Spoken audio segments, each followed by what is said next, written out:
Cup সুজি দিয়ে দারুণ একটা মজার রেসিপি বানিয়ে দেখাবো। আসসালামু আলাইকুম, ব্যাক টু মাই চ্যানেল ঝালমুস কিচেনে আপনাদেরকে ওয়েলকাম করছি। প্রথমে 1 কাপ আটা চাউলের গুঁড়া নিয়ে নিলাম, সুজি নিয়ে নিলাম 1 কাপ, আটা দিলাম হাফ কাপ, তার মধ্যে 1 কাপ দিয়ে দিলাম চিনি, তার মধ্যে অ্যাড করে দিলাম বেকিং পাউডার এবং 1 চামচের মতো কর্নফ্লাওয়ার দিয়ে দিয়েছিলাম 2 চা চামচের মতো।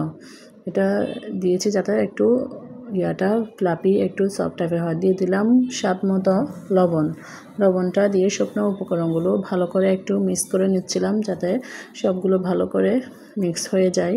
মিক্স করা শেষ হয়ে এলে এবার তার মধ্যে অ্যাড করে দিব তালের পিউরি। এখানে টোটালি আর কোনো পানি আমি ইউজ করব না। তালের পিউরিটা ধাপে ধাপে দিয়ে একেবারে ভালো একটা ব্যাটার বানিয়ে নিব।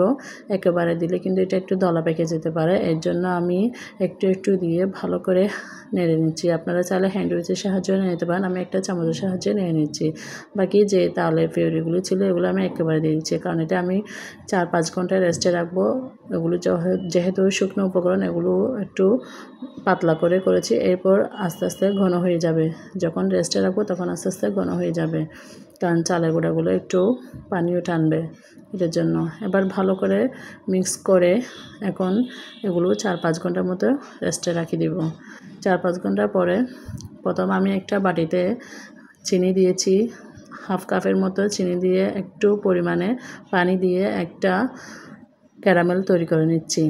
নিচে একটু কালারিং করে দিলে, ক্যারামেলটা তৈরি করে দিলে কিন্তু একটু সুন্দর লাগবে, এর জন্য আমি ক্যারামেলটা একটু হাতে ঘুরিয়ে একটু ক্যারামেলটা তৈরি করে নিচ্ছিলাম।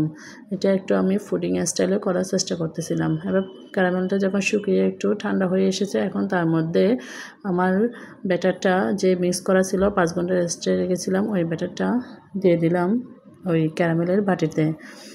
এবার আর কতগুলো ছোটো বাটি নিয়ে আমি তেল ব্রাশ করে নিচ্ছিলাম। এখন ছোটো এই বাটিগুলো তো অল্প পরিমাণে তালের এই পিউরি এই ব্যাটারটা দিয়ে দিব।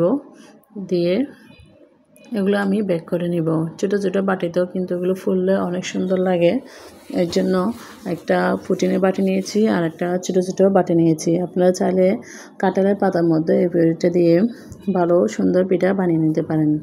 আমি একটা পুটিনের বাটি নিয়েছি, এরপর ছোটো কাপগুলো নিয়েছি, বলগুলো নিয়েছি। নিয়ে এগুলো ব্রাশ করে ভালো করে এখন এগুলো একটু করে নিচ্ছি। আপনার 1 চামচ অথবা 1.5 চামচ পরিমাণ দিচ্ছি, কারণ যেহেতু এগুলো একটু ফুলবে, এই জন্য একটু কমিয়ে দিয়েছিলাম। এবার উপরে একটু নারকেল কুড়ো দিয়ে ভালো করে সুন্দর করে ছড়িয়ে ছিটিয়ে দিচ্ছি, স্প্রেড করে দিচ্ছি যাতে একটু দেখতে সুন্দর লাগে। তো একটু নারকেলের গুঁড়া দিয়েছি। এখন এগুলো ওভেনে বসিয়ে দিয়েছি। ওভেনটা প্রথমে আমি ফ্রি হিট করে নিয়েছিলাম।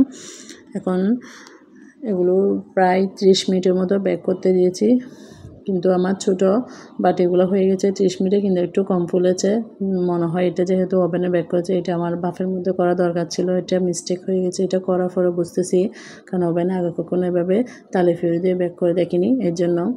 তারপরেও মোটামুটি খারাপ হয়নি, খাওয়া যাবে, ফেলে দিতে হবে না। কিন্তু আমার ওই যে টিফিন যেটা ছিল ওটা কিন্তু আরও 10 মিনিটের মধ্যে বেক করতে দিয়েছিলাম, কারণ ওটা একটু যেহেতু মোটা টাইপের, ওগুলো ছোটো বাটি ছিল, জন্য ওগুলো তাড়াতাড়ি হয়ে গেছে। আরও 10 মিনিটের মধ্যে বেক করার পরে আবার নামিয়ে চারপাশে একটু ছুরি দিয়ে একটু আলগা করে দিয়ে এখন একটা প্লেটের মধ্যে ঢেকে নিচ্ছি। দেখেন নিচের কালারটা কিন্তু অনেক সুন্দর হয়েছে, ওই যেটা টিফিনে দিয়েছিলাম অত খারাপ হয় নাই। মাশাআল্লাহ, দেখতে কিন্তু ভালো হয়েছে, খেতেও কিন্তু অনেকটা স্বাদ হয়েছে, যদিও বা বাটিগুলো ভালো পারফেক্টলি আসে নাই, দেখে অনেকটা লোভনীয় লাগতেছে। আপনারা দেখে বুঝতে পারতেছেন, কিন্তু একটু কম আমি মনে হয় আটাটা ইউজ করে একটু ভুল করেছি, এর জন্য। আর বাকি যেগুলো ছিল এগুলো আমি পরবর্তীতে ভাপে দিয়ে করে নিয়েছি, ভাপে দিয়ে উপরে একটু নারকেল দিয়ে করে নিয়েছি। একটু চেক করে দেখছিলাম হয়েছে কিনা। এই তো আমার ফ্রাই হয়ে এসেছে। ভাপের মধ্যে আপনার বেশি লাগে না, ছোটো বাটিগুলো 10 মিনিট মিডিয়াম হিটে জাল করলে হয়ে যায়।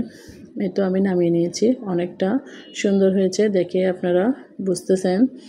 এই তো অনেকটা লোভনীয়। আজকে ভিডিও এ পর্যন্ত। সবাই ভালো থাকবেন, সুস্থ থাকবেন। আল্লাহ হাফেজ।